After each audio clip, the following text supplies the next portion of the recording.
13 young people. I've gotten to know their families very well, but you had hundreds of people killed that nobody talks about. Yet the other side, many people were killed. Many people are walking around with no legs, no arms from that whole thing. They left from the wrong airport. They should have left from Bagram, because Bagram was a big base with hundreds of miles of fencing and territory around it. Nobody would be able to get near it, and they left. So we've done a great job, and I think people are really starting to see it. They're starting to appreciate it. Pete's done fantastically. That mission was a work of art, and I have spoken to some of our perceived, I don't know if they're enemies, but they're perceived as being potential enemies. And they essentially said the same thing, very impressive. There wasn't a thing that, we didn't lose an engine. We didn't lose, it just, they landed and they were cheered. But the sad thing was they were cheered, and one of the pilots said, we were a little concerned because when we got out, we were told that on television they were reporting that we may have missed our targets. Sir, we hit every target. That's what I do for a living. We hit every target. In fact, when the bombs hit, a yellow haze came over the horizon that I've never seen before. It just lit up the whole horizon, brighter than the sun. It was like looking into the sun. He goes, we hit our target, because you know what that was exploding. And but they were a little downbeat because they listened to that fake CNN reporting and the fake New York Times. They worked together to try and say that it wasn't perfect. They couldn't say they missed.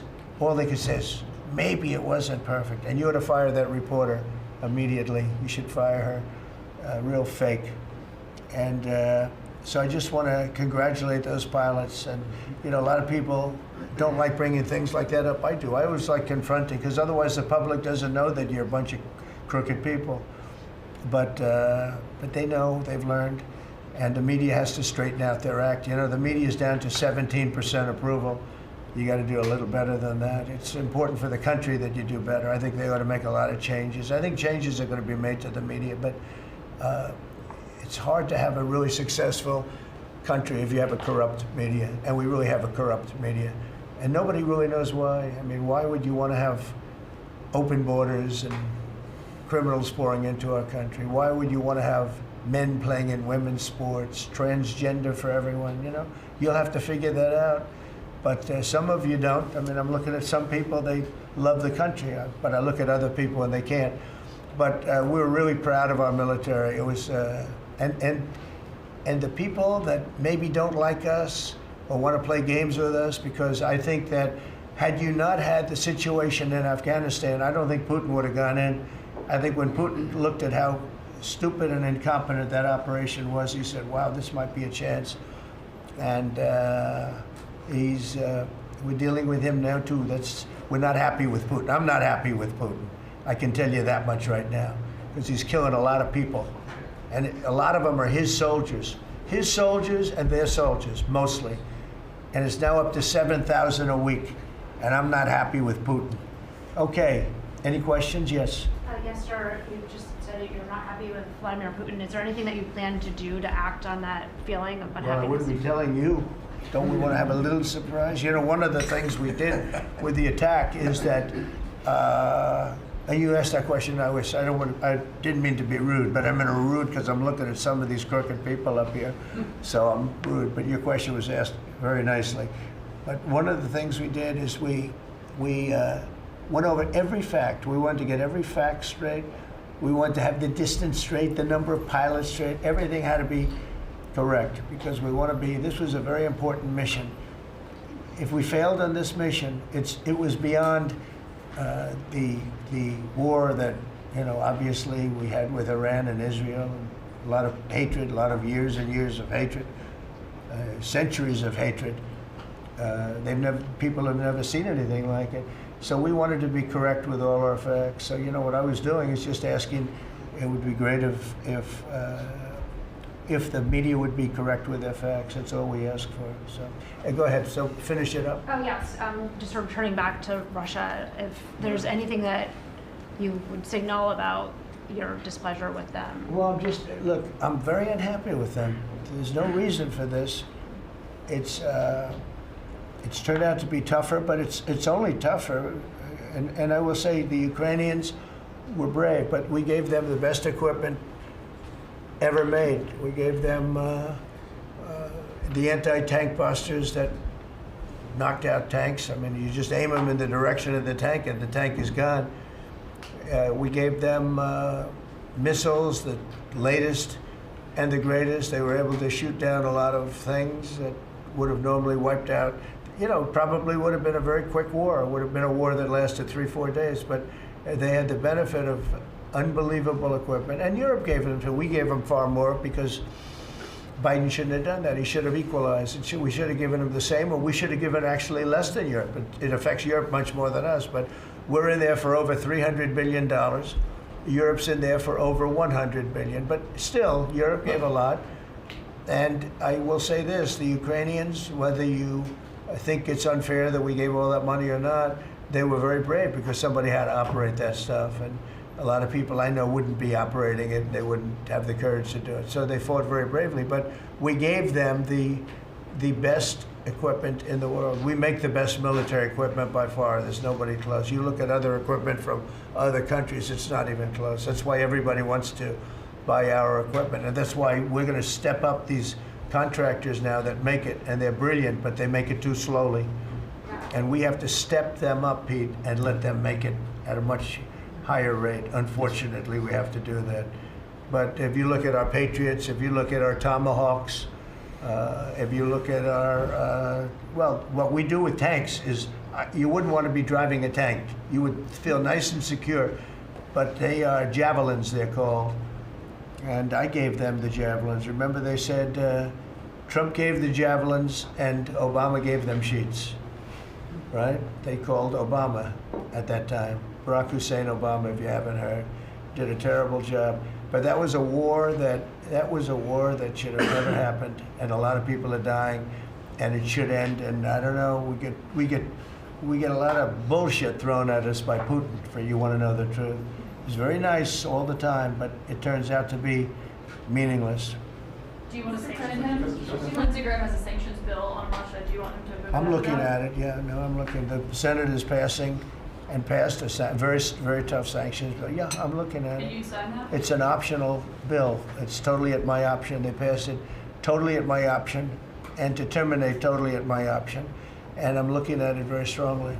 Yesterday you said you want to send more weapons. Go ahead, please. The Council of Economic Advisors released a new report saying that imported goods have actually decreased in price from December through March. Well, my question is, with the tariffs. Well, the Fed chairman keeps saying that tariffs are going to cause price increases. Are the prices just not chairman passed of the through? Fed? Yes, exactly. Well, Are the prices, you do a better job than him. Are the prices just not passed through yet?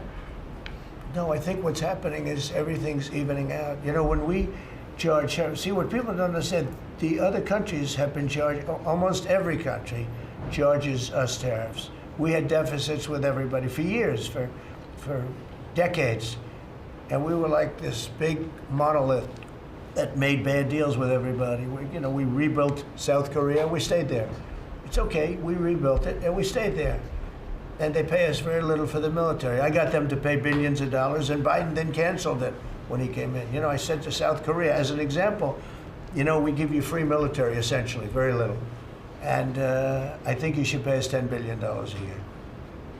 And they went crazy. But they agreed to 3. So I got 3 with a phone call. And I was satisfied.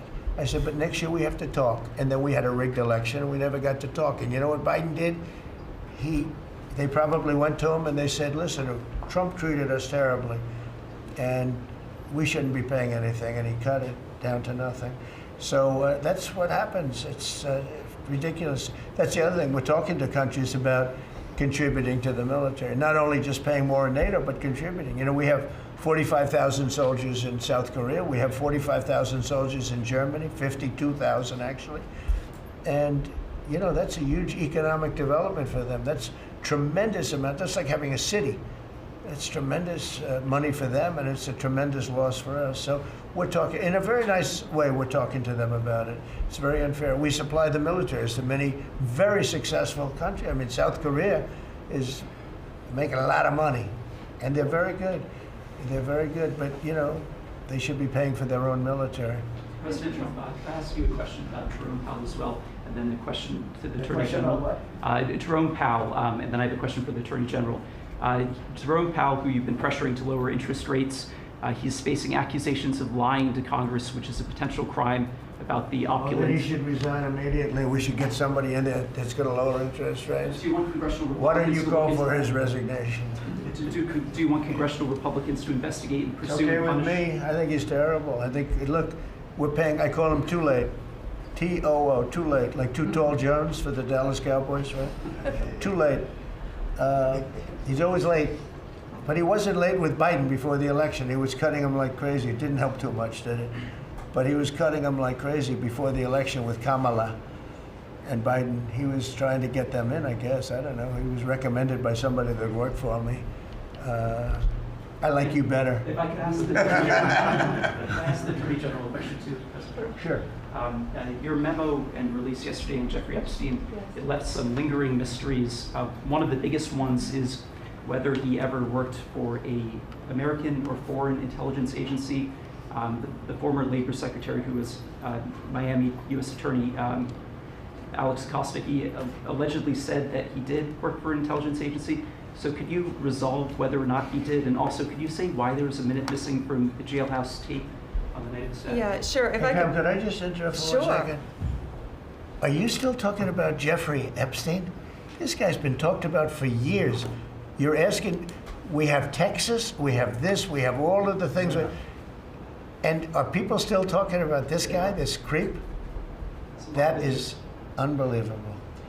Do you want to waste the time, and do you feel like answering? I don't mind answering. I mean, I can't believe you're asking a question on Epstein at a time like this, where we're having some of the greatest success and also tragedy with what happened in Texas. It just seems like a desecration, but you go ahead. Sure. First, to back up on that, in February, I did an interview on Fox, and it's been getting a lot of attention because I said, I was asked a question about the client list, and my response was, it's sitting on my desk to be reviewed, meaning the file along with the JFK, MLK files as well. That's what I meant by that. Also, to the tens of thousands of video, they turned out to be child porn downloaded by that disgusting Jeffrey Epstein. Child porn is what they were. Never going to be released, never going to see the light of day. To him being an agent, I have no knowledge about that. We can get back to you on that. And the minute missing from the video, we released the video showing definitively, the video was not conclusive, but the evidence prior to it was showing he committed suicide. And what was on that, there was a minute that was off the counter. And what we learned from Bureau of Prisons was every night, they redo that video. It's old, from like 1999. So every night the video is reset, and every night should have the same minute missing. So we're looking for that video to release that as well, showing that a minute is missing every night. And that's it on Epstein. Mr. President, on the tariffs again, on August 1st, you've said is the deadline. What incentives do countries have to negotiate? It seems that deadline keeps moving. It was April 2nd, now it's... We didn't move, no. It's always been August 1st, that's when we're paying. And a statement was put out today, and I put it out just to make it clear. It wasn't a change, it was August 1st. We don't change very much, you know. Every time we put out a statement, they say he made a change. I didn't make a change. A clarification, maybe. No, August 1st they pay. And everybody pays, everybody has to pay. And the incentive is that they have the right to deal in the United States. If they don't want to, they don't have to pay, and they don't have to deal here. But if they want to buy and make a lot of money and sell in the United States, they have to do that. You know, if you go back and look at some of the good presidents, our country was the wealthiest, proportionately the wealthiest, from 1870 to 1913. It was an all-tariff country. We didn't have income tax. That came in in 1913. We had tariffs. And we had so much money we didn't know what to do with it. We had, we had a couple of presidents that were very, very strong.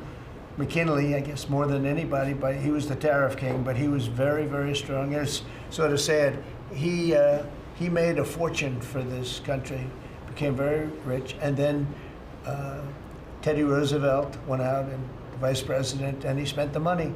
And they said Roosevelt was a great president. And let's say he was a great president, but the money was paid by McKinley with tariffs. Tariffs are charged by other countries at levels that are ridiculous. And you know, I call those other countries, and every one of them is willing to give us everything now, by the way, just so you know. Sir, we'll charge you no tariffs, nothing. We'll give you everything. We'll give you access to our markets. We'll give you everything. Is that a correct statement, Scott? Yes, sir. Howard, would you say that's a correct statement? Exactly correct. It's like they just don't, because they're very spoiled, because for years they ripped us off and we didn't have a president that understood it, or Secretary of Treasury or Secretary of a lot of different secretaries are involved, but certainly Commerce Secretary was, you know, not doing their job. I don't know about Kelly, she's small business, we'll keep it that way, okay? Her small business is bigger than almost all big businesses when you add it all up. But no, they are very respectful of our country, but the incentive is that they have the right to do business with us. Without that, they don't have the right to do business, and that would be okay too. Will there be a flurry of deals? Will we hear in the next 24 hours? Will we hear a flurry of deals? Yeah, we have a lot of them going out, but the deals are mostly my deal to them. We're picking a number that's low. We don't want to hurt them, and fair.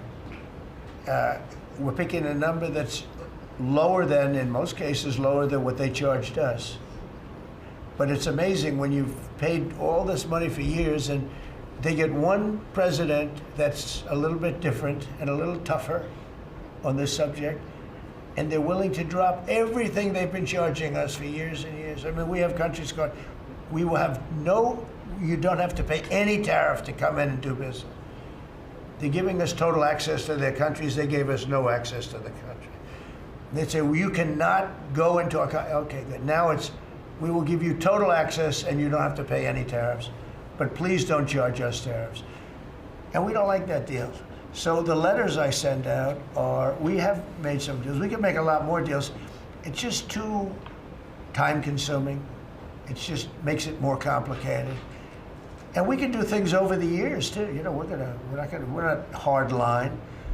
But it's about time the United States of America started collecting money from countries that were ripping us off and laughing behind our back at how stupid we were.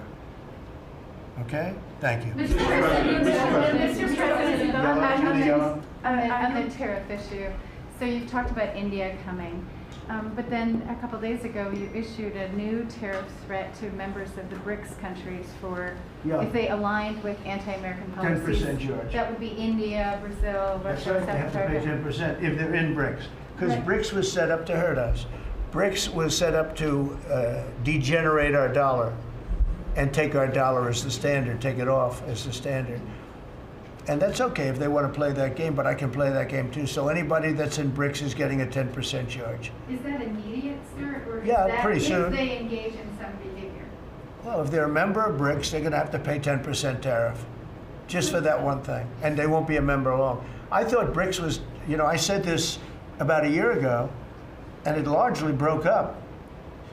But, you know, there are a couple that hang around, but I thought it largely broke up. BRICS is not, in my opinion, not a serious threat. But what they're trying to do is destroy the dollar so that another country can take over and be the standard. And we're not going to lose the standard at any time. If you have a smart president, you will never lose the standard. If you have a stupid president like the last one, you would lose the standard. You wouldn't have the dollar as you. And if we lost the world standard dollar, that would be like losing a war, a major world war. We would not be the same country any longer. We're not going to let that happen. The dollar, you ever hear the expression, dollar is king?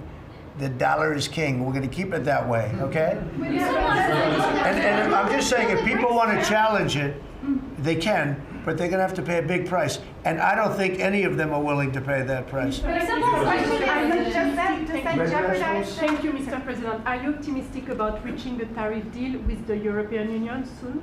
Well, the European Union has been speaking to us, Ursula and the whole group, and they've been very nice. They treated us very badly until recently. Now they're treating us very nicely.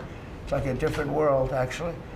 They've treated us very badly. They were among the toughest to deal with. Actually, in many respects, they were much worse than China. Look at what they do to our companies. They sue Apple, they sue Google. 17 billion they got from Apple on a lawsuit that they didn't have a case. They have, judges that are European Union judges, and they take so much money away from our country in terms of that, in terms of other things that they do. They're very tough, but now they're being very nice to us, and we'll see what happens.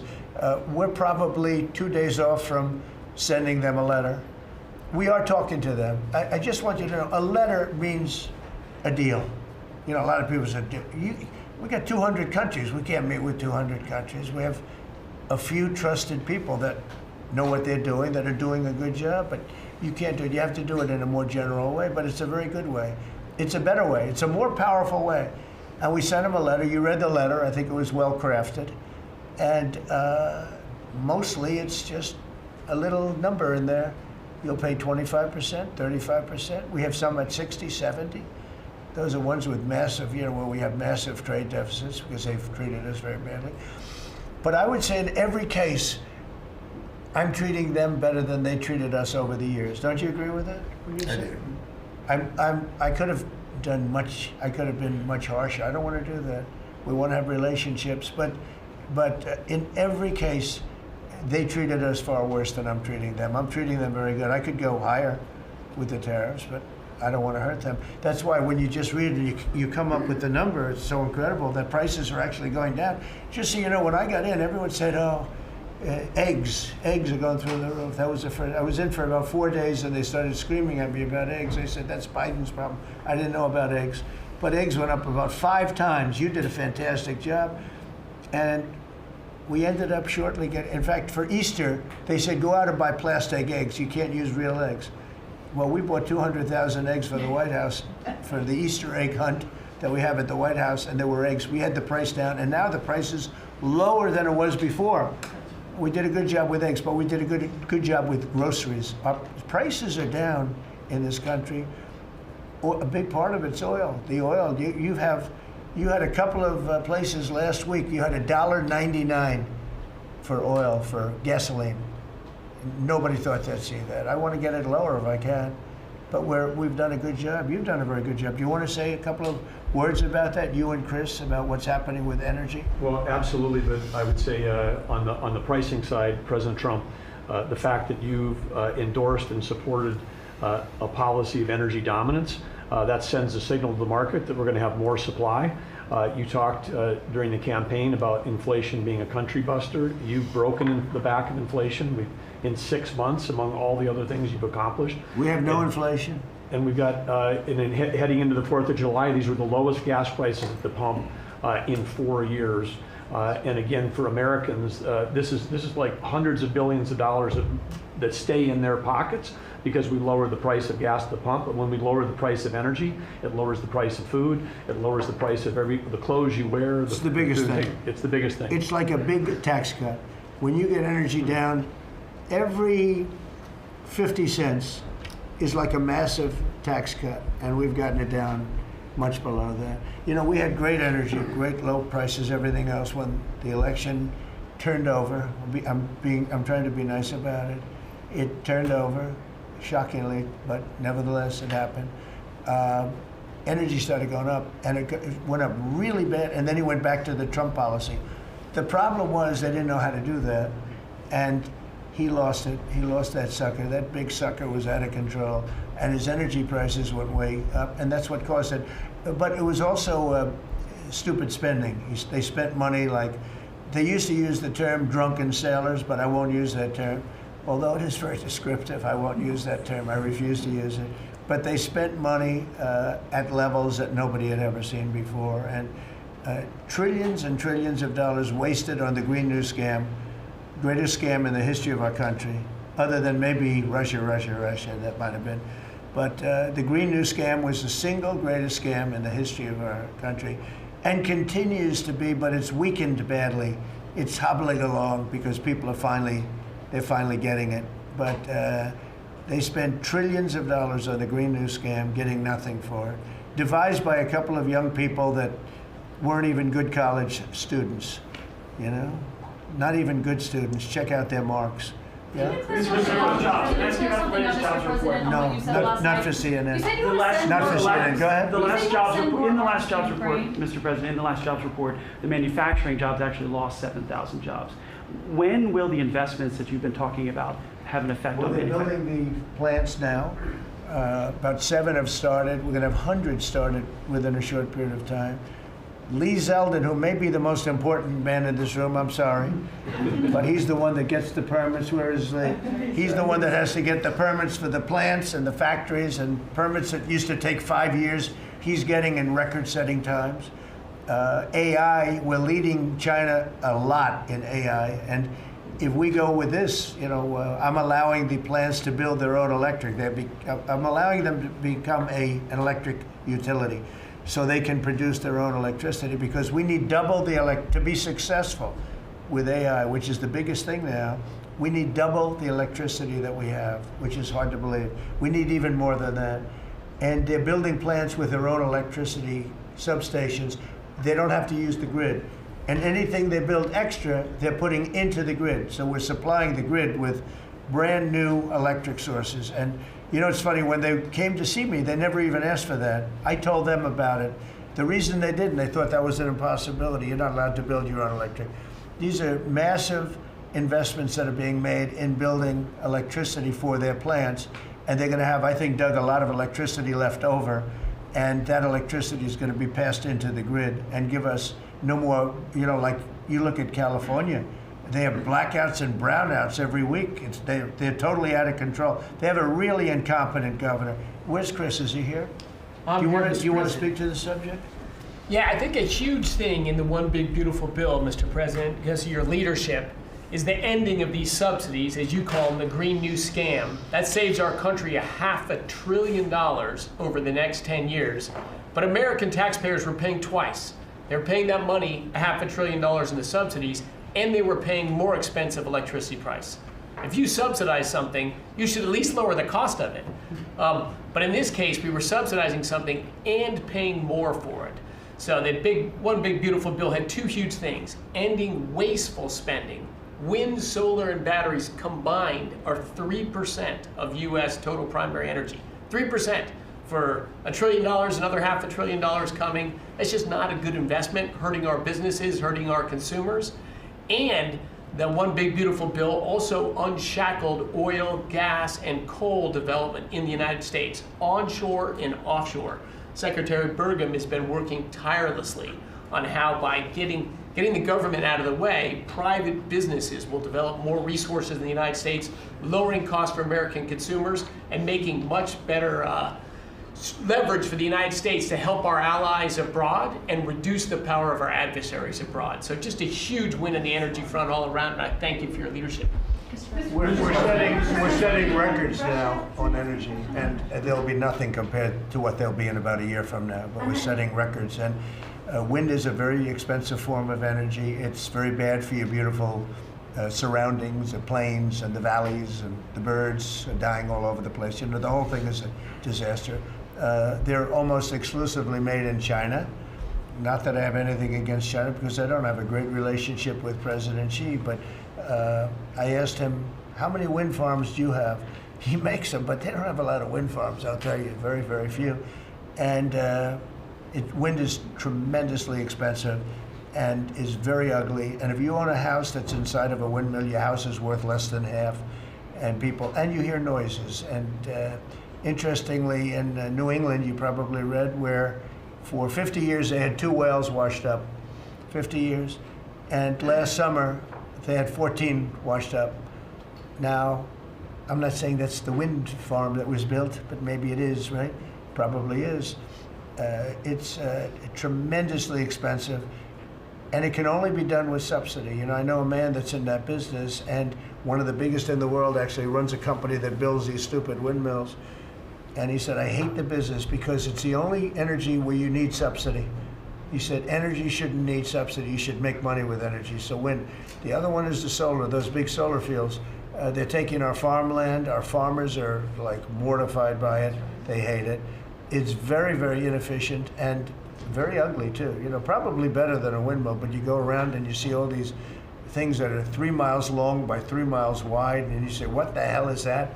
And it's a lot of plastic from China. It's plastic, black plastic from China. Now, we want to be smart. We're going with, look, China right now is building 58 coal-fired plants, 58 big ones. They have 62 on the books to build. We've reintroduced clean, beautiful coal, because you know you can do a lot with coal now. Clean, beautiful coal, and natural gas, and all of the other things that we have. But we don't want wind, and we don't want solar, because they're a blight on our country. They hurt our country very badly, and smart countries don't use it. Solar sounds good, I will say, and I like, on occasion, you'll see a roof which is made as solar brick, but it's a smaller use. We need the kind of thing that's going to fire up our plants, and it's not going to be wind, you know, that is very intermittent, as you probably know. But they've spent a fortune. They've spent trillions of dollars on this stuff. And I'll just give you one other story. A friend of mine is a very successful guy. He went back to see his mother in Minnesota. Hadn't seen her in a long time. And he wasn't back for 10 years, which isn't a nice story. I mean, you don't see your mother for 10 years. She's got some difficulties, which I know the guy, he does have some difficulties. He's very successful, but probably not the nicest person. It was actually longer than 10 years, but he went back and he told me he wanted to go and look at the valley. There's a valley in Minnesota that he thought was so beautiful. And I hadn't seen it in a long time. He's driving along the road. He said, oh my, I'll use the word gosh, oh my gosh. He said, oh, he said it looked like a junkyard. You had 159 windmills. They were all over the place. Some were old, some were newer, different companies, different shapes, different sizes, different colors. Many of them were terminated. Terminated meaning closed. You can't take them down because the environmentalists don't let you bury the blades because they're made out of a fiber they say is bad for the earth. So they want you to put them up, but they don't let you take them down. But many of them were turned off. He said it looked like a junkyard. Go to Palm Springs, California, and take a look at that pile of junk. And you go into a wealthy neighborhood. Before you get there, you have to ride through hundreds of windmills that are, most of them are turned off. They're rotting, they're rusting, they're 30 years old, 20 years old, and they have a very short life. You know, those windmills have a very short life, especially the ones that are in the nice salty Atlantic Ocean and Pacific Ocean, where the salt just gets under that steel and decimates it. Now, it's a horrible, horrible thing for our country. And I speak out. It would be nice to say wind, because it sounds so good, doesn't it, Doug? Wind, wind. But it's not. It's these ugly machines, and they're all made, you gotta see, some are a little taller, a little shorter. They're made by different companies. They have different stocks. They have different blades. They have different everything. It is so horrible. And if you look at smart countries, they don't use it. Smart countries don't use it. And we're now a smart country. We're not we're a brilliant country. We're not smart, we're brilliant now. We're gonna be a brilliant country. We have to be, because we have to catch up for some really stupid people that did a bad job. Yes, Brian? Yes, Mr. President, I've got a quick comment, some feedback as a native Texan, someone that I grew up bringing my kids to a camp very near the affected camp now. Thank you on behalf of Texas. I've gotten hundreds of messages that want to thank. If you're in the cabinet room, you can tell the president and his team on behalf of Texans, thank you so much for the quick response and the loving, the hugs. I saw that you gave. Two quick questions. I saw a Palestinian senator. His name is Schumer. He's a great Palestinian. No, he's a Palestinian. He's become a Palestinian. He's abandoned the Jews. But I saw him say, it's Trump's fault. Yeah, that's right. It's Trump's fault. He was actually, do you ever see John Lovett's The Liar? Where he goes, yeah, I went to Harvard, that's right. This was Schumer. He goes, yeah, it's Trump's fault, that's right, it's Trump. I actually saw that stupid guy try and blame it on me, and I said, man, that's a tough one to take. But his career is limited, because I hear AOC is going to beat him, and she's no bargain either, by the way. Go ahead. Well, I'm just saying that's an example of an America First team effort to get this country back. So that's what America First looks like for the viewers watching us at home.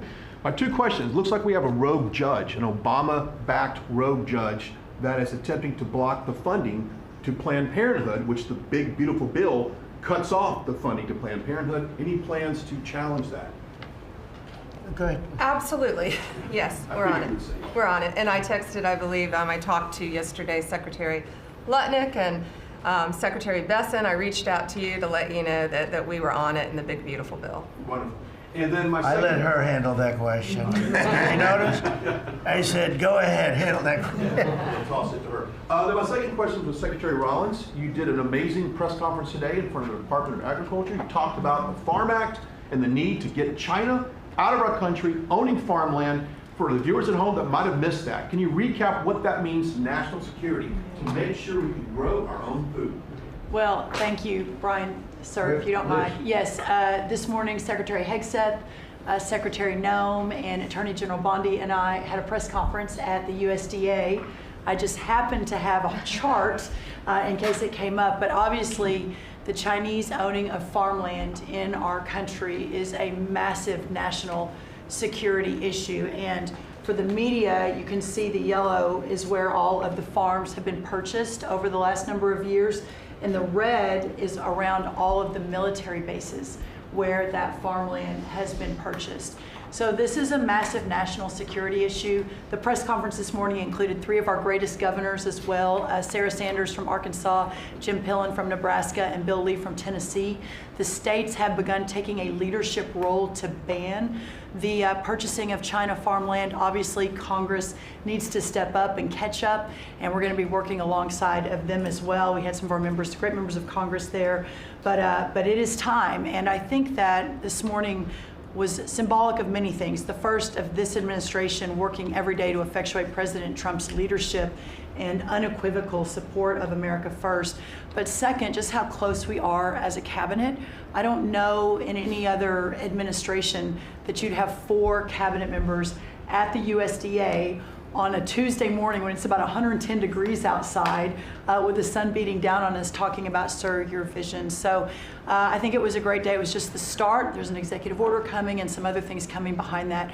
But protecting America's farms isn't just about protecting our farmers. It's also about national security. So that's what we discussed this morning. I do want to say that I think we have had a really good relationship with China lately, and we're getting along with them very well.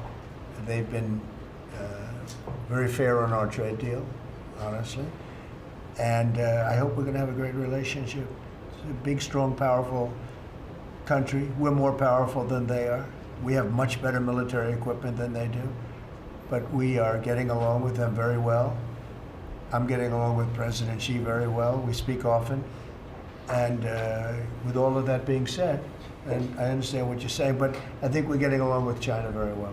Mr. President, you want to send more weapons to Ukraine, as you said last night. Last week, the Pentagon paused some shipments of weapons to Ukraine. Did you approve of that pause? We want to put defensive weapons because Putin is not, he's not treating human beings right. He's killing too many people. So we're sending some defensive weapons to Ukraine, and I've approved that. So who ordered the pause last week? I don't know. What did you tell me? I think that's a question for the Pentagon. Go ahead. Mr. Yeah. President, on immigration, the Secretary of the Agriculture did say this morning that undocumented workers would not be covered by any amnesty of who are working on farms. You had said maybe that the ISA folks won't go after those folks on farms. So which is it? There's no amnesty. What we're doing is we're getting rid of criminals, but we are doing a work program. Do you want to explain that, please? Yeah, this morning we talked about, of course, this was a top of mind question. This morning we talked about protecting the farmers and the farmland, but obviously this president's vision of no amnesty, mass deportation continues, but in a strategic way, and then ensuring that our farmers have the labor that they need. Secretary Chavez-DeRimmer has been a leader on this. Obviously this comes out of the Labor Department, but moving toward automation, ensuring that our farmers have that workforce, and moving toward an American workforce. So all of the above. We've got to give the farmers the people they need, but we're not talking amnesty. Lori, do you want to say something about that? Thank you, Mr. President. On this, thank you, Secretary Rollins, how important this is never to displace the American worker. What the Department of Labor is doing is focusing on what the law entails now, being more modernized, more streamlining, to work through the H programs. We're going to have a concierge approach to that. where we have developed a new office to answer the need of our farmers and ranchers and producers and not to displace the American worker and follow within the law now, and that does not include an amnesty program at all. And we've seen that working, and we'll continue to have that roll out. On the other topics that we've somewhat talked about, the jobs numbers, Mr. President, 4 months in a row, we've seen those jobs numbers increase. That's an exciting time for our manufacturers. That was asked earlier. We know it's going to take some time, but through that deregulation process that Lee and I are working on as well, the Department of Labor has rolled out 63 new deregulations that we're going to be moving through. In the first Trump administration, it was successful with over 30. We've just rolled out 63 new ones in order to double down on those manufacturing companies to let them know that we have signaled through this process that we will assist them in getting the workforce that they need. It's an exciting time. That one big beautiful bill, that was the signal to my former colleagues in Congress to get this done. It's been an important time. I spent time on the ground visiting 7 states in 9 days prior to that bill being passed because it was the most pro-worker piece of legislation that we will ever see really in this country right now. No tax on tips, no tax on overtime, no tax on Social Security. That matters to the American worker because we don't want to take their money and give it back. We want them to keep more of their hard-earned dollars in their pockets currently, and that's what they're excited about. And as I move forward with these tariff talks, I heard a company, orthopedic company in Indiana, say to me, for the first time since you have taken office, Mr. President, their increase in their bottom line by 8% since these tariff talks have happened. Not one company has said the president is not doing a good job. These tariff talks are working. They're feeling it on the ground. The media has told a false story because what's happening on the ground is positive, and that's what we're seeing in these jobs numbers. So I really, through the Department of Labor, to come in behind all the secretaries and build this workforce is going to be key to the American worker. So thank you for what everybody did this last week. The One Big Beautiful Bill is a doubling down of this, and we're going to see these workers start to grow. And that apprenticeship program is going to be working. That's we'll right. have that It's gonna million be apprentices across the country. We, as you know, we're building plants all over the country now, which you weren't building any plants 4 years ago. You weren't building anything.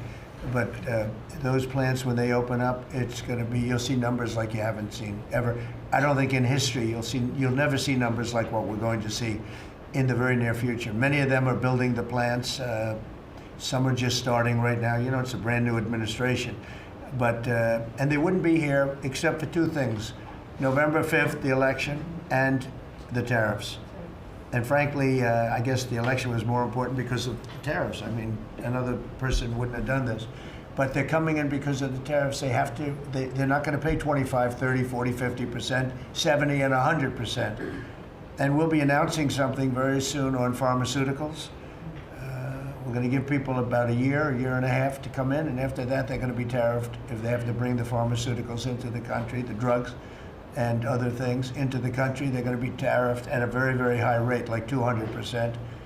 We'll give them a certain period of time to get their act together. But they were all here, now they all left. They went to other places because we allowed, people that sat in this room allowed it to happen. And I don't allow it to happen. The people in this room don't allow it to happen. So we're going to be announcing pharmaceuticals, chips, and various couple of other things, you know, big ones. We did steel, as you know, they're 50%. We did aluminum, 50%. Lumber just came out. Why don't you announce copper? And we did cars. And now, today we're doing copper. Copper and lumber. What would that tariff be on? The section tariff? I believe the tariff on copper, we're going to make it 50%. 50%. Any breakthroughs in See, I'm glad he Gaza? didn't question it. Because Any I sort of said, I just sort of thought, what would that be? That's a quick one. I didn't have much time, but he agreed with me. That's why he's Howard. Any breakthroughs on Gaza with the Prime Minister, and there's reports that you're meeting with Netanyahu again tonight. Is that accurate? I am. He's going to come over again tonight. We're talking about Gaza, mostly Gaza right now. It's he's been very unfairly treated. I think what they've done to him in Israel is very unfair, having to do with this trial. I think, you know, he's a wartime prime minister, had an unbelievable outcome, and I think he's been treated very unfairly. But he's coming over later. We're going to be talking about, I would say, almost exclusively Gaza. We got to get that solved. Gaza is a tragic. It's a tragedy. It's a tragedy. And he wants to get it solved, and I want to get it solved, and I think the other side wants to get it solved. Steve, could you talk on that, please? We're in proximity talks now, and we had 4 issues, and now we're down to 1 after 2 days of proximity talks. So we are hopeful that by the end of this week, we will have an agreement that will bring us into a 60-day ceasefire. 10 live hostages will be released. 9 deceased will be released. We're meeting at the President's direction with all the hostage families to let them know. And we think that this will lead to a lasting peace in Gaza. And you're doing a good job. It's a tough one. It's a tough one. A lot of hate, you know. It's called long-term hate. But we think we're going to have it solved pretty soon, hopefully with a real solution, a solution that's going to be holding up. And can I follow up? This is, I think, the first cabinet meeting since Elon Musk has not been a special government employee, not here anymore. He's now saying he's going to create a third political party. Are you worried about the impact that that could have? No, I think it'll help us. It'll probably help. Third parties have always been good for me. I don't know about Republicans, but for me. Are you second guessing any of the cuts that DOJ made since you No, described him as no. off the rails? Look, we cut hundreds of billions of dollars with DOJ. We could have done it differently. I would have done it differently a little bit, maybe, but it was something that we saved a lot of money. You can always second guess, I guess. Delivering to India's doorstep in 10 minutes. Billions of dollars given to people for environmental protection, where they had $100 in the account, like in Atlanta, Stacy. And then you had another one with 20 billion here, and 20 billion here, and 2 billion here, and 15 billion. And Lee, you might want to mention just a couple of those things. We really got because of DOJ. At the Trump EPA, the One Big Beautiful Bill was filled with many big beautiful wins for the taxpayer. It delivered a sledgehammer to the Green New scam. Billions of dollars rescinded. So it's a big deal for the American taxpayer who sees money go through pass-throughs that are filled with self-dealing and conflicts of interest. They see unqualified recipients. They see reduced agency oversight, and they want accountability with their tax dollars, and they got it. So in the example of the Stacey Abrams connected NGO, they received $100 in 2023. They got $2 billion in 2024. They had to complete training on how to develop a budget that was put into their grant agreement. They, out of nowhere, started paying a CEO $800,000, a COO $450,000, 22 people making over 150 grand. Out of nowhere, this is tax dollars. So money go through pass-throughs, through other pass-throughs, through other pass-throughs, and we lose oversight over it. And you see that it's going to former Biden officials, it's going to former Obama officials, it's going to Democratic donors. And we're not here saying we want to take money from a left-wing NGO and give it to a right-wing NGO. We want to give it back to the taxpayer. This is about us being good stewards of American tax dollars without any apology or regret. That's why President Trump was elected last November, because there are a whole lot of people who maybe they hadn't voted Republican in a long time. Maybe they didn't even vote for President Trump the first time around in 2016, but they're regretting that vote from 2016, and they were making it right in 2024. So the One Big Beautiful Bill gave us the tools to rescind billions of dollars more. We're seeing hundreds of thousands of dollars that'll get wasted per electric vehicle as an example of this money that was going through it.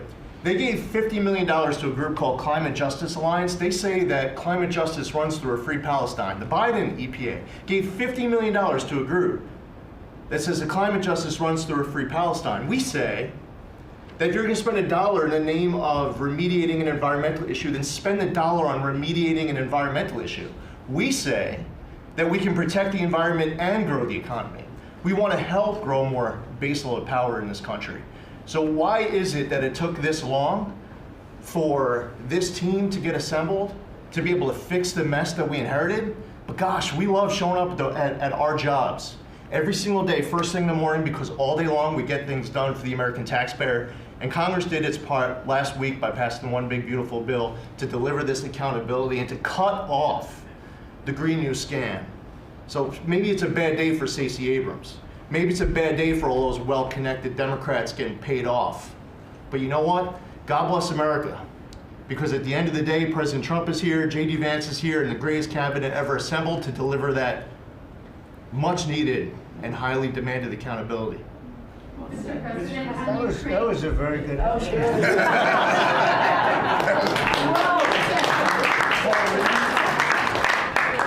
And that's from the heart. That's from the heart. On Ukraine, the Ukrainians have asked the International Court to go after Russia for using toxic chemicals in the fight. Germany and Germany and the Netherlands have had intelligence saying that. What does U.S. intelligence believe, and what do you believe about the use of chemical weapons? And would you agree that that's the case for the court? Well, I'd ask John maybe to discuss it if you'd like, John. Well, Mr. President, obviously chemical weapons, if it's documented in its use, it's illegal. It's against all international laws of armed conflict and treaties. And obviously I can't share in this room with this audience the intelligence that I can share with you privately, but obviously you're not going to stand or allow for any violations of international law by anyone. That's right. Thank you. Could I ask Sean to Department of Transportation, Sean Duffy, former great congressman, very popular, decided to go out and make a couple of bucks. He made a lot. Then he got bored with that, though. He likes serving people better, the people. And could I ask you to just discuss a very important subject to me, and that's the modernization of our equipment at airports so that planes aren't crashing into each other and bad things don't happen. It should have been done many years ago. We were going to do it, and then the election precluded that, unfortunately. But we're doing it now. Could you tell them where we are? Yeah, if I can start with Newark. You guys all covered what happened in Newark. We had outages for a couple of 30-second outages a couple months ago.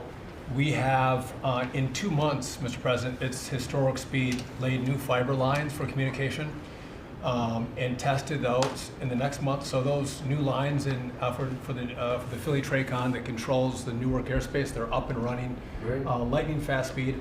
June was the most on-time June ever in the history of Newark for air travel. So that's going incredibly well. By the way, we shouldn't have dealt with this because Joe Biden and Pete Buttigieg had moved the center from New York to Philadelphia. They didn't test the lines. They didn't do the work, which is what brought us all these problems. But in the big beautiful bill, we got $12.5 billion. This is a historic investment in air traffic control. And so what the money is going to allow us to do is move from copper to fiber all over the country. So new copper lines. We think we can do that in 1.5 to 2 years. We have radar that dates back to the 1950s, some of it from the 60s and 70s. We get brand new radar across the country as well. We have some infrastructure money to build TRACONs and centers, the en route centers that control the traffic across the country. So this is a massive new start to rebuild air traffic control. And again, this is dilapidated. Americans think that their government takes care of them and makes the investments that are necessary to make the country work. And for 30, 40 years, the investments weren't made. And so under your leadership and direction, we are making those investments. And per your direction, right now we are interviewing what we could call a general contractor or an integrator. One company to manage. It's a massive project. The FAA is not qualified to manage this kind of a project. So we are now going through the process of finding who that one company will be to manage the whole project. We'll interview those companies together and make that selection. So we'll write one big beautiful check to one beautiful company that'll be responsible for this this whole build. But if I could just make one last point, this is not enough money. We're going to need more. But this is a massive new start. The biggest investment. We'll need some more money on top of it, but a great start from the big beautiful. It's a starter. It was very important to us, and just to cover that, there have been accidents, and my pilots, I would often hear them say, "Oh, good," and they would use a different system, a different country to land in New York. They'd use the radar and other things from a different country. I said, "What's that?" He says, "Oh, our system is so bad," and I knew that we were all set to start, and Boot at Edge came in, and what they did was so crazy because they hooked copper into fiber, into steel, into all, they had all different systems. They had hundreds and hundreds of contractors, different contractors for different airports. They spent billions of dollars, and they made the system worse because you can't hook copper into fiber. It doesn't work that way. You just can't do it. It's not doable, but they tried to do it.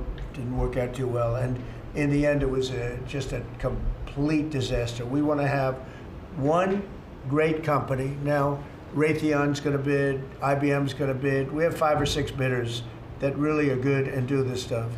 We want one, I tell, because I know about overruns, I look at the railroad out in California, headed up by one of the worst governors in our country, who I used to get along with actually, but he's just, you know, when you lose 25,000 houses and you would have had your cities burned down. If we didn't step in, Los Angeles would have been burned to the ground.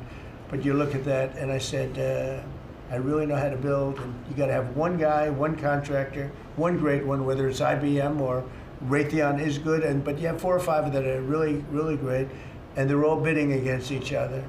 But you don't want to have one doing the wire and one doing the digging and one doing the demolition and then they're all saying, they all blame each other because they're saying they were late and therefore you have to pay me millions of dollars more money. I know the system so well. And we're going to have a great company do the whole thing. We're going to get a fantastic price. Maybe we'll get them, they're very big and very strong, and maybe we'll get them to make a contribution toward getting it done at the right price. But we're going to have a great system. When we finish, we will have the best system on earth, done by one of the 2 or 3 best companies. There are only a few companies can do this. This is not. But if you would have seen what this other group did, they were going crazy. They had, I heard 3,000 contractors. And then when it all came together, guess what? It didn't work. It's a disaster. So we're going to have in a pretty short period of time, it's going to take us about 2 years to build it. And we'll have a contract given out probably over the next couple of months. We have some great bidders, some great companies that want to do the job. You're going to have great air traffic control. Yes, can I just make one last point on this? So the last administration signed a contract with an American company to fix the copper to fiber, and that contract was a 15-year contract. The system is failing today, but that's how idiotic and incompetent the last administration was. And under your leadership, we're saying, listen, we don't have time. We don't have 15 years. We don't have 5 years. We have to do it right now. And so the president always talks about on time and on budget. We have embraced that. We are going to be on time and on budget. And by the way, you mentioned a train out in California. Stay tuned for, probably give us 5 days and you'll have an answer on what's going to happen with the $4 billion that we potentially have invested on a train that's going to go nowhere. It's going to be $120 billion that'll never connect San Francisco to LA. Again, the last administration wasted so much money on projects that never work. If you're going to have high-speed rail, you're going to invest billions, we should actually have high-speed rail in America, not boondoggles that fund political friends and allies and family They have members. from San Francisco, inside of San Francisco to inside of Los Angeles. It should have never been built because airplanes do it better. And you could drive it. You could drive it. No problem with driving it. The roads aren't even crowded. So they were going to do this, somebody's idea. Somebody got paid off a lot of money and they started it. It was going to cost a very small amount of money. And it ended up costing literally hundreds of times what the original. And now what they did is they said, well, going into the city is too big a deal. So we'll leave it 25 miles short of the city. So now they're leaving it. They're not going to finish it, really. It's not the same project. So now they're leaving it outside of San Francisco and outside, short of each. They just want to get it done, and I've never seen cost overruns. You know, if you have a cost overrun of 10%, you should be ashamed of yourself. 20%, you should not do any more jobs. This is a cost overrun of 2,000%, something like that. It's unlimited, and it's not finished. And maybe it will never get finished. And I told Sean, look at it from every standpoint, but we don't want to, you know, we have federal money going into that, and it's like throwing it out the window. So whatever you can do to stop it. $15 billion and not one track has been laid. $15 billion and we're 16 years into the project, not one track. Mr. President, on New York, you're the most prominent Republican in the country from the city. What do you want to... Anywhere else? Well, I don't want to be a wise guy. Perhaps I can. Maybe Marco. But how do you want Republican voters in the city to vote in the upcoming mayoral election? Should they vote for Eric Adams? Should they vote for Sliwa? Should they pick someone else? Look, number one, you have a communist running, and you shouldn't vote for him. He's a disaster. He's leading. He's got the Democrat nomination because that shows you where the Democrats have gone. He actually wants to take over the grocery stores of John Catsimatidis, who's a great guy, a rich guy, grocer, does a good job, wants to take over. He actually called me the other day. He's concerned his stores are going to be taken from him, and they won't be run like John runs them. Believe me, he runs a good operation. But he actually said he wants to run his own grocery stores. No, this is a man who's not very capable, in my opinion, other than he's got a good line of bullshit, and he's convinced them to go with him. Now, as you know, Cuomo, who does have capability, is running, but he got knocked out, and now they're running as you have Eric Adams, the current mayor, you have Cuomo, and you have Curtis Sliwa.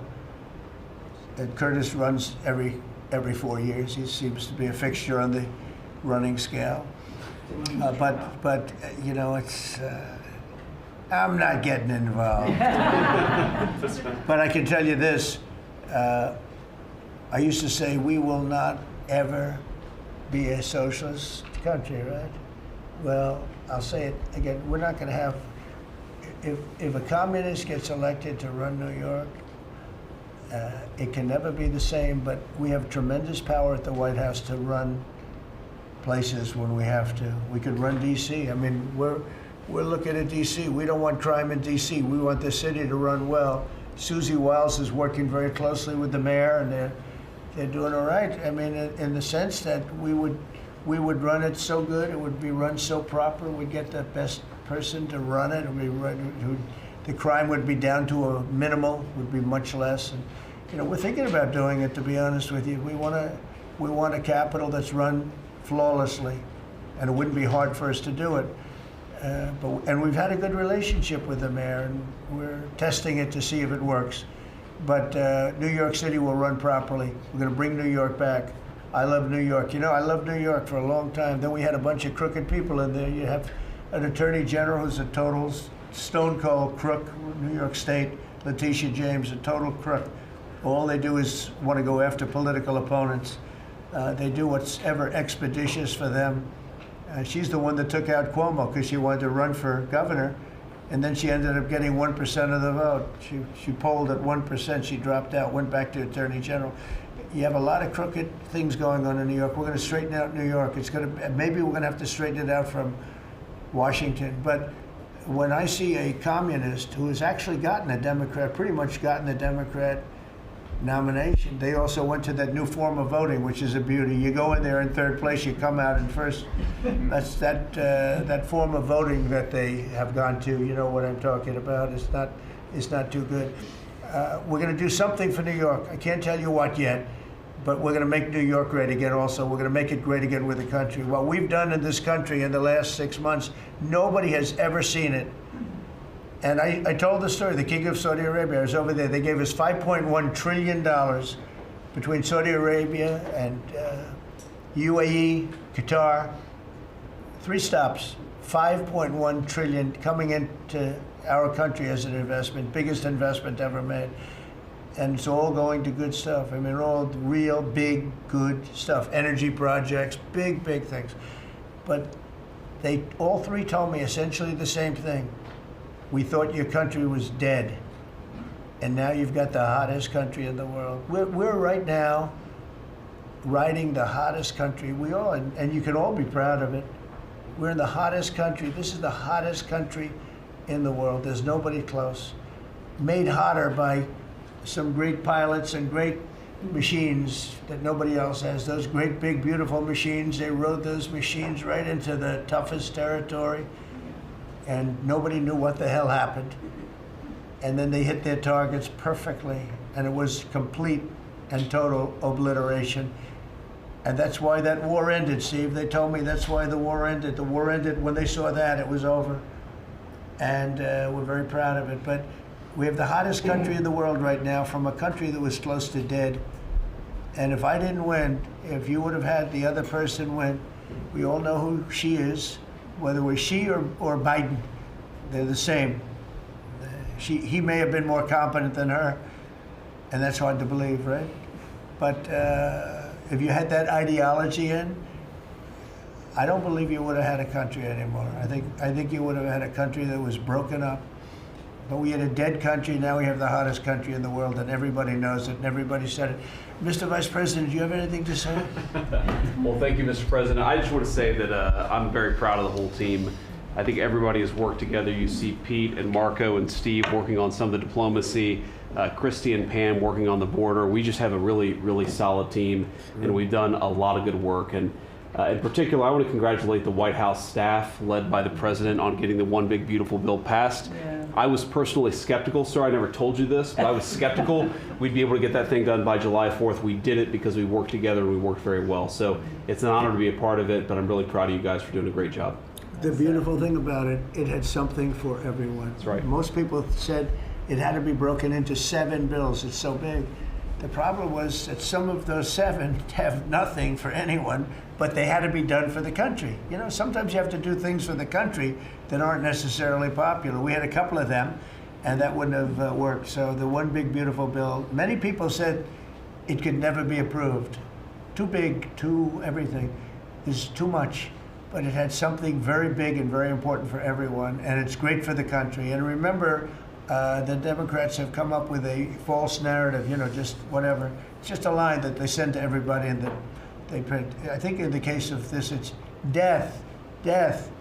Everyone's going to die. I heard that. Everyone's going to, just the opposite. Everyone's going to live. What we're doing is saving our country and making it much bigger, better, and stronger than it ever was.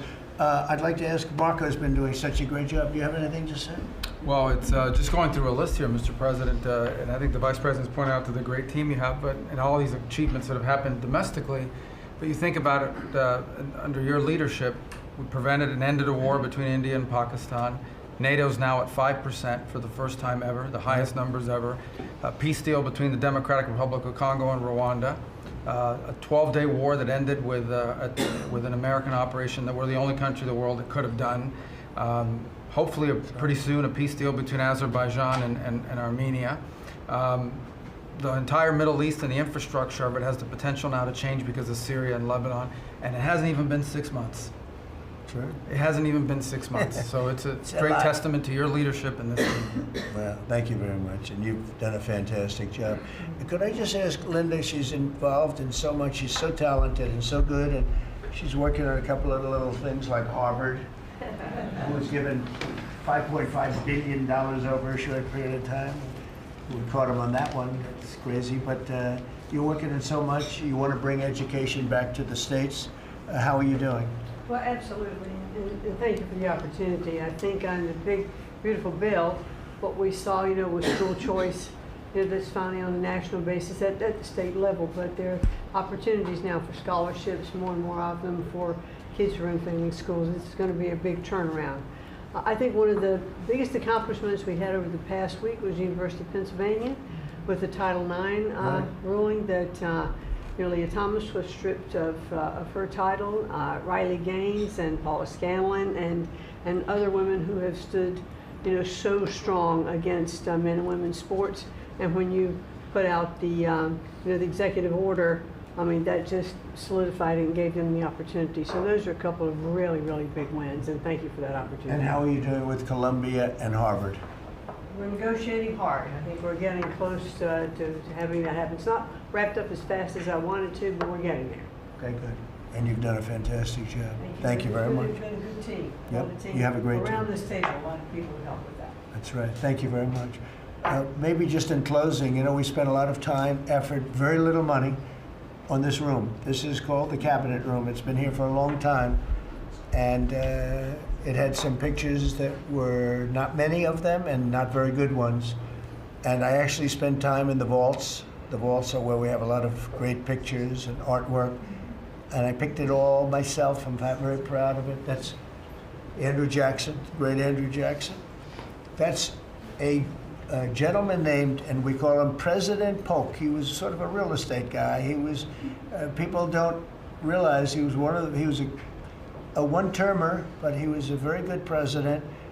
But, and I'm not sure I should be doing this, he actually gave us the state of California. He was the one. He was the one. So I'm not sure, maybe he won't be there for long. But if you notice, the frame is the exact same size almost as the other one is Andrew Jackson. So that was a part of the reason too, I have to be honest. But Polk was actually a very good president who's got the same frame that I needed, okay? And up here you have the original George Washington right behind the light. And then you have Dwight Eisenhower, who was a very underrated president. He built the interstate system, and he was the toughest president, I guess, until we came along. But I don't mind giving up that crown, because I don't want to be too tough on it, but we want to be humane. But he was the toughest president on immigration. He was very strong at the borders, very, very strong. And sometimes you can be too strong.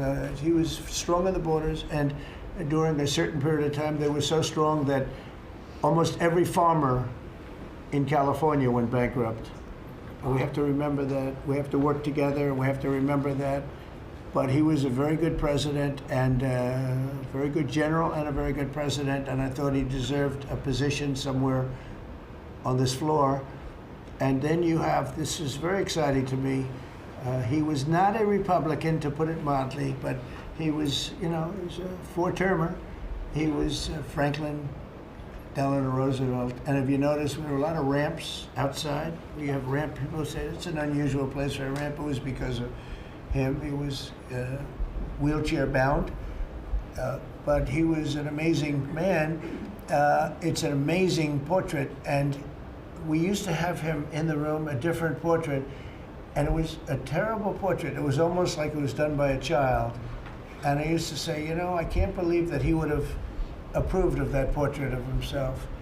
And I was in the vaults and looking at things. I said, what's that? And we have some great curators here. We have 6 curators at the White House. They have 2 for paintings, they have them for furniture, they have them for different things. I guess cost is no object. Okay, cost is, maybe I'd have 1, but that's all right. But we have 6, and they're very talented, though. And he said, that's a picture of FDR. I said, really? Let me see it. They took off the wrappings, very well preserved. And I said, that's the picture they've been looking for years. That was the picture of Franklin Delano Roosevelt. And I said, oh, wow.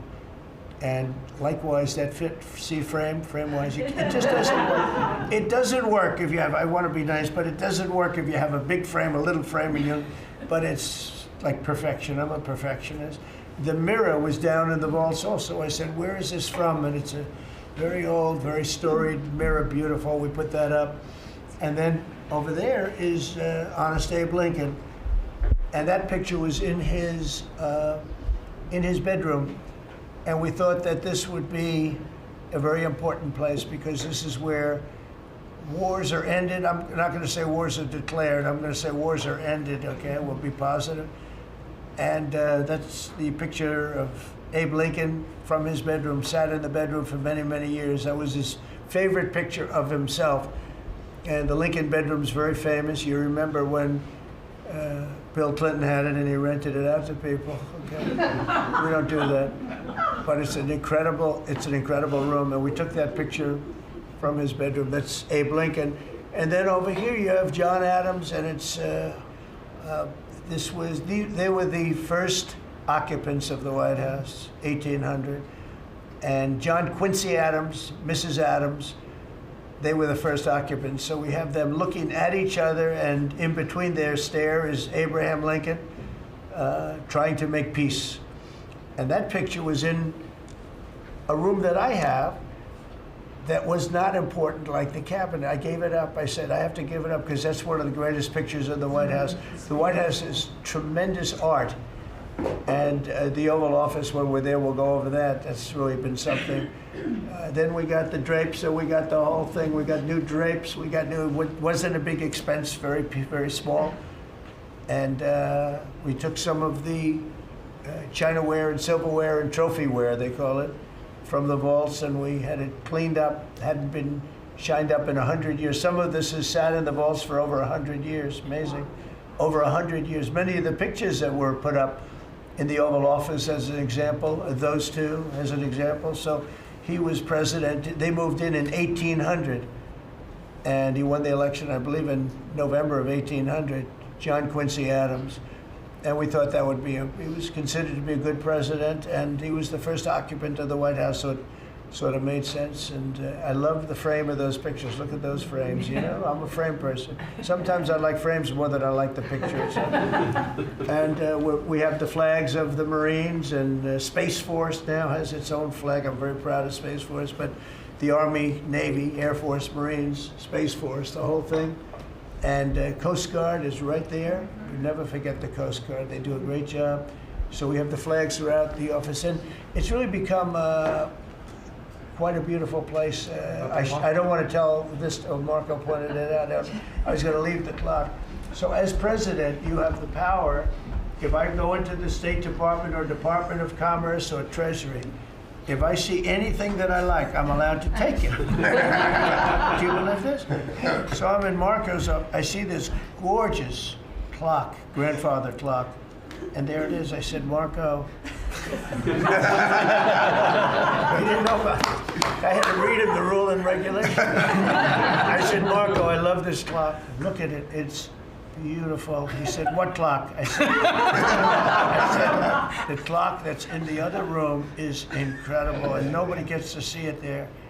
Marco, I tried to talk him into it first, and it sort of worked, and then I had to use a little more. I said, I'd love to take that clock out and put it in the cabinet room. He said, no, are you serious? I said, Marco, I have the right to do it, Marco. And he said, all right, what the hell? So that's his contribution to the cabinet room. But it's, by the way, it's an incredible clock. And, you know, it's an important room. So you may see it again. Maybe we'll move it back sometime. Anyway, so that's pretty much it. But it really is great. Here we put on, you know, these lamps have been very important, actually. Whether people love them or not, but if you see pictures like Pearl Harbor and Tora Tora Tora, you see movies about the White House and where wars are being discussed, oftentimes they'll show those lamps or something like those lamps, something that looks like them, probably not the reals, because I don't think they were allowed to. This is a very important room. This is a sacred room, and I don't think they made movies from here. You never know what they do. But they were missing medallions. See the medallions on top? They had a chain going into the ceiling. And I said, you can't do that. You have to have a medallion. They said, what's a medallion? I said, I'll show you. And we got some beautiful medallions. And you see them. They were put up there. It makes the lamps look better. So we did these changes. And, you know, when you think of it, the cost was almost nothing. We also painted the room a nice color, beige color. And it's been really something. The only question is, will I gold leaf the corners? You could maybe tell me my cabinet could take a vote. You see the top line moldings, and the only question is, do you gold leaf it? Because you can't paint it. If you paint it, it won't look good, because they've never found a paint that looks like gold. You see that in the Oval Office. They've tried for years and years. Somebody could become very wealthy, but they've never found a paint that looks like gold. So painting it is easy, but it won't look right. And the question is whether or not we should gold leaf it. Linda, do you have an opinion? I gold leaf it. You like it the way? No, I gold leaf it. You'd gold leaf it? Yeah. Who would gold leaf it? Could I raise you? How about, would you gold leaf it? I was going to ask about McKinley, one of their favorite presidents. Well, McKinley was a great president who never got credit. In fact, they changed the name of Mount McKinley, and I changed it back, because he should have been, the people of Ohio he was the governor of Ohio. The people of Ohio were very happy when I did that, I heard. They were very insulted. They took the name of Mount McKinley off. That was done by Obama a little while ago, and I had to change it back. I changed it back. He actually was a great president. He was a president, he was the tariff, the most, I guess, since me. I think I'm going to outdo him, but he was a tariff president. He believed that other countries should pay for the privilege of coming into our country and taking our jobs and taking our treasure. That's the way he explained it. They took our jobs and they took our treasure, and for that they should pay.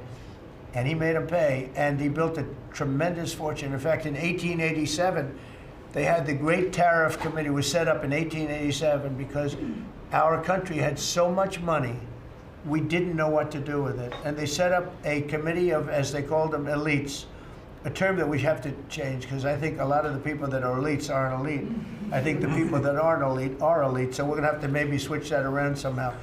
But they had a committee that was set up to spend the money because it was such a large amount of money at that time. It was nobody had seen anything like it, and it all came in from tariffs, and people didn't pay tax. There was no income tax system. I told you that came back in 1913. That came back and lived well for a while, and then you had the Great Depression, and then later they tried to bring back tariffs, but the whole thing was. This was after the Depression. That was one of the great misconceptions is people like to say, oh, but it was during the, but no, the country had a Great Depression, and then after the Depression, long after it started, they brought back tariffs to see if they could save it, but it took them really 25 years. When you say about 25 years to get out of the Great Depression, a lot of people don't understand that. But I thought it would be interesting for you to get a little view of this room. This is a very important room, very powerful room, great room.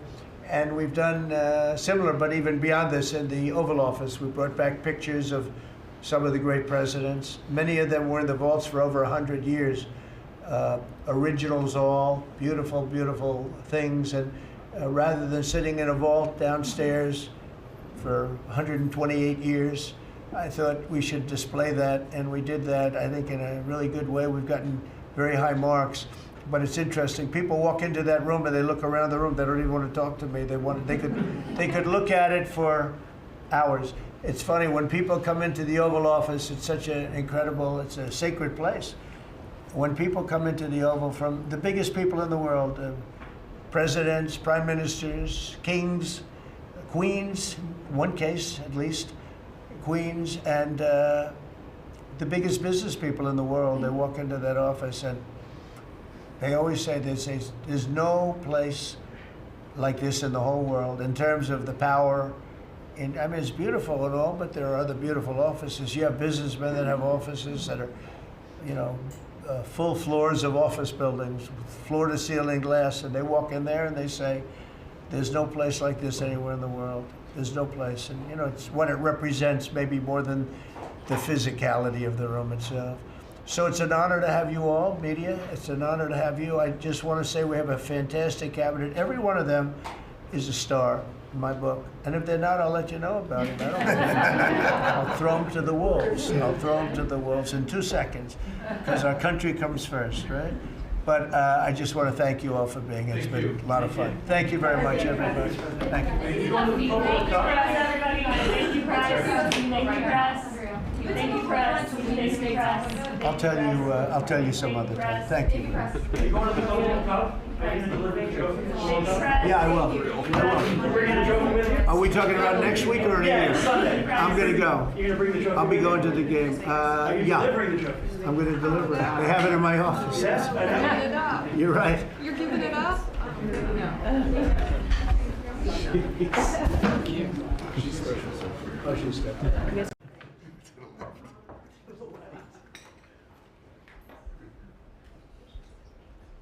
Are you able to get them all in the room? Are they in? Yes, sir, they're in. Are you okay? Thank you very much. We've had a tremendous 6 months, and we've had a tremendous 2 weeks, which now is, I guess, 3 weeks. And we have a tremendous group of people here that have done a great, unified, beautiful job. I want to, in particular, because of what she's gone through this last few days, done an incredible job. As you know, Christy, I'm going to ask you to say a few words about Texas. The first person there was the first person I saw on television was you, actually. And you've worked great with the governor, who's terrific. And you might want to tell a little bit about the trials and tribulations, but we appreciate the job that you and everybody have done. You had You had people there as fast as anybody's ever seen. So really appreciate it. We all do. And maybe you could say a few words. Sure. Well, thank you, Mr. President. I want to thank you for your leadership. Texas is strong, and the people of Texas are incredibly strong. They've gone through something that is absolutely horrific, and it is heartbreaking to watch these families suffer the way that they are. As soon as this flash flooding event happened, you know, the governor has activated his emergency responders. Nim Kidd is his emergency management director, who is incredible, and has immediately worked with the local first responders to get help to individuals and get them evacuated, put requests into me. We deployed, sir, right away, as you know, because you and I were talking a lot during this time, the Coast Guard. We also had some assets out of Customs and Border Protection. Our BORTAC teams went in and helped with rescues and clearing debris so that we could get roads open and people get the help that they need. I think when I got there the most, sir, that day, as soon as I arrived on site, was getting a briefing from all the emergency responders, was just how unified they were in focusing on the fact that we're there to save lives. They were there to rescue people, find people who were still alive, and to reunify them with their family members. We as a federal government don't manage these disasters. The state does. We come in and support them, and that's exactly what we did here in this situation. FEMA went to an enhanced level immediately, but as soon as you signed the major disaster declaration, we were able to get them resources and dollars right away, just like you envisioned, through state block grants to help them with cleanup. And we're still there in presence, and FEMA's been deployed, and we're cutting through the paperwork of the old FEMA, streamlining it much like your vision of how FEMA should operate, and it's been a much better response to help these families get through this terrible situation. We still are looking for people. We're still looking for a lot of little girls and other family members that were camping along that river, and they will continue until they find every single person, and we will continue to help them and assist in that. I was surprised when I got there at the camp that day, right after this happened, the parents that were there, the parents that were looking for their children and picking up their daughter's stuffed animals out of the mud and finding their daughter's shoe that might be laying in the cabin, and just hugging and comforting people matters a lot. I'm extremely grateful for God's hand in that whole situation, because hundreds and hundreds and hundreds of people were saved. And this is a time for all of us in this country to remember that we were created to serve each other. God created us to take care of each other. And that when we do that, we are happier, we are more fulfilled.